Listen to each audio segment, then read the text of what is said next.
Hello, नमस्कार. श्री स्वामी समर्थ सगळ्यांना. आता मराठी मॉममध्ये मी संपदा तुमचं सगळ्यांचं खूप खूप स्वागत करते.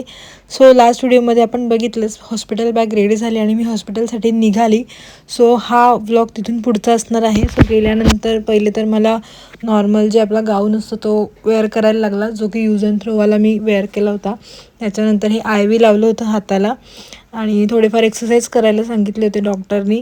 पण मला खूप वीकनेस पण फील होत होतं, त्याच्यामुळे थोडा मी आधी रेस्ट केली. पण नंतर मग जसे डॉक्टर आले ते म्हणाले रेस्ट करू नका, नाही तर तुम्हाला जास्त त्रास होईल.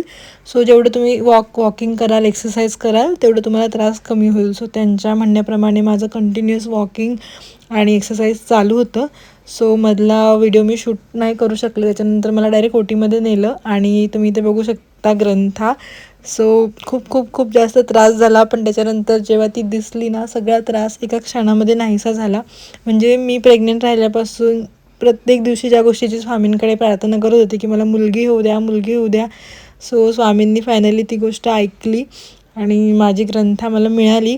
सो तिच्याकडेच मी एकटक बघत होते. म्हणजे इतकं मला तिला बघून इतकं समाधान वाटत होतं ना, की म्हणजे मी त्या दिवशी इतकी खुश होती की ती खुशी मी शब्दात व्यक्तच करू शकत नाही. म्हणजे जगातलं सगळं सुख माझ्या पदरात येऊन पडले की काय, अशीच ती फिलिंग होती. सो त्याच्यानंतर स्पर्श आला होता तिला भेटायला आणि ती फिलिंगसुद्धा मी कॅप्चर करायला लावली मम्मीला, की नाही मला ही फिलिंग कॅप्चर करून ठेवायची. त्याला इतकं छान वाटत होतं की रोज तो माझ्या पोटावरती हात ठेवून मम्मा बेबी, मम्मा दीदी म्हणजे असं बोलायचं. आणि जेव्हा ती खरंच पहिल्यांदा त्यांनी बघितलं, तिला मांडीवर घेतलं, तर तो पण खूप खुश होता. सो 2 दिवसानंतर मला डिस्चार्ज मिळाला आणि मला काहीच आयडिया नव्हती की यांनी काय प्लॅन केलं आहे काय. आम्ही नॉर्मल घरी जायसाठी रेडी झाली होती आणि बाहेर जसं आम्ही पडलो, बाहेर बघताच मी खूप जास्त शॉक झाली. कारण अविनी त्यांच्या फ्रेंडची गाडी बोलवली होती आणि त्याच्यात काही नव्हतं शॉक होण्यासारखं, पण ती जी गाडी होती ती त्यांनी इतकी सुंदर सजवून आणलेली. त्याच्यावरती वेलकम बेबीचं पूर्ण हे केलं होतं, बलून्स लावले होते पूर्ण गाडीमध्ये. आणि त्यांच्या ज्याने म्हणजे खरं तर त्यांची खूप धावपळ झाली, पण तरीसुद्धा त्यांनी त्यातल्या त्यात खूप छान गाडी सजवली आणि खूप छान असं सगळं रेडी केलं होतं. सो तिथून आम्ही निघालो, हॉस्पिटलमधून बाहेर आलो. मला आणि बाळाला ओवाळून त्यांनी गाडीच्या पुढे नारळ फोडलं आणि तिथून मग आम्ही निघालो घरी जायसाठी.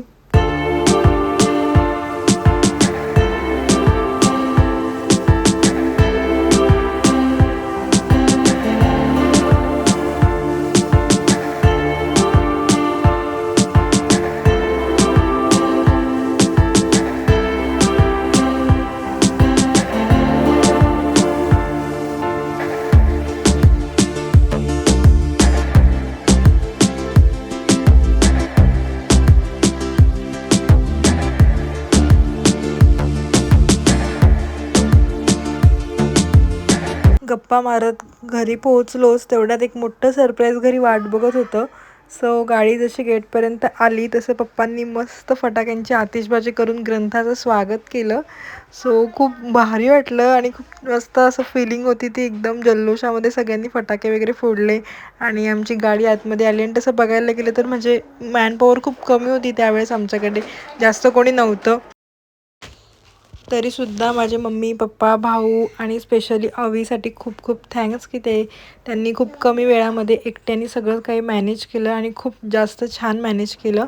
सो आम्ही घरी पोचलो, गाडीतून उतरलो आणि आणखीन एक सरप्राईज घरी आमचं वाट बघत होतं. सो चला तुम्हाला पुढे दाखवते.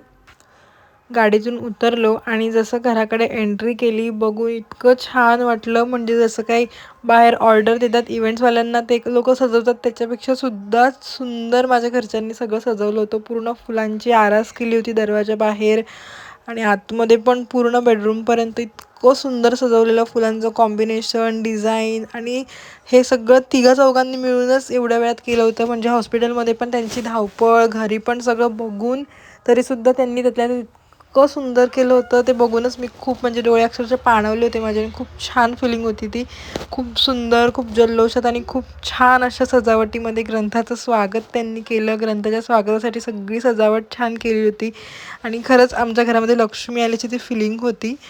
सो त्यानंतर आम्ही घरामध्ये एंटर केलं. त्याच्यानंतर तुम्ही बघू शकता मम्मीने मला छान असं औक्षण केलं, ग्रंथाचं औक्षण केलं. आणि सगळ्यात छान गोष्ट म्हणजे पूर्ण ट्रॅव्हलिंगमध्ये येईपर्यंत ग्रंथा मस्त झोपली होती आणि जसं आम्ही दरवाजापाशी आलो तसे तिने लक्क डोळे उघडले आणि इतकं छान वाटलं आणि घराकडे पण एकदम निरखून बघत होती.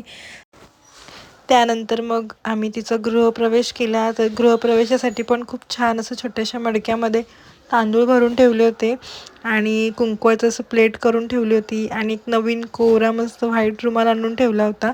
सो ती आठवण आमच्यासोबत कायम राहावी तिची म्हणून तिचं वेलकम खूप छान केलं. जसं आम्ही घरात एंट्री केली मस्त सगळ्यांनी आमच्यावरती फुलं टाकले, खूप छान वाटलं आणि रूम पण खूपच सुंदर सजवली होती. आणि जसं तिला खाली टाकलं ती सगळ्या गोंधळामुळे थोडीशी घाबरली होती. स्टार्टिंगला थोडी रडली पण नंतर खूप छान मस्त सगळीकडे बघत होती. सो त्याच्यानंतर संध्याकाळी आम्ही तिच्या 5वीची पूजा केली, कारण हॉस्पिटलमध्ये मला 4 दिवस ठेवलं होतं. त्याच्यानंतर 5व्या दिवशी घरी सोडलं. सो त्याच दिवशी ग्रंथाची 5वी पण होती. सो मस्त तिला रेडी केलं छान आणि मस्त तिची 5वीची पूजासुद्धा करून घेतली. सो असा काहीसा होता माझा ग्रंथाच्या जन्माचा हा व्लॉग. सो ही आठवण कायमस्वरूपी माझ्यासोबत राहावी म्हणून मी हा व्लॉग यूट्यूबवर अपलोड करून ठेवते आहे. सो तुम्हाला जर हा व्लॉग आवडला असेल तर प्लीज व्हिडिओला लाईक करा, शेअर करा, चॅनलवर नवीन असाल तर सबस्क्राईब करा. थँक्यू.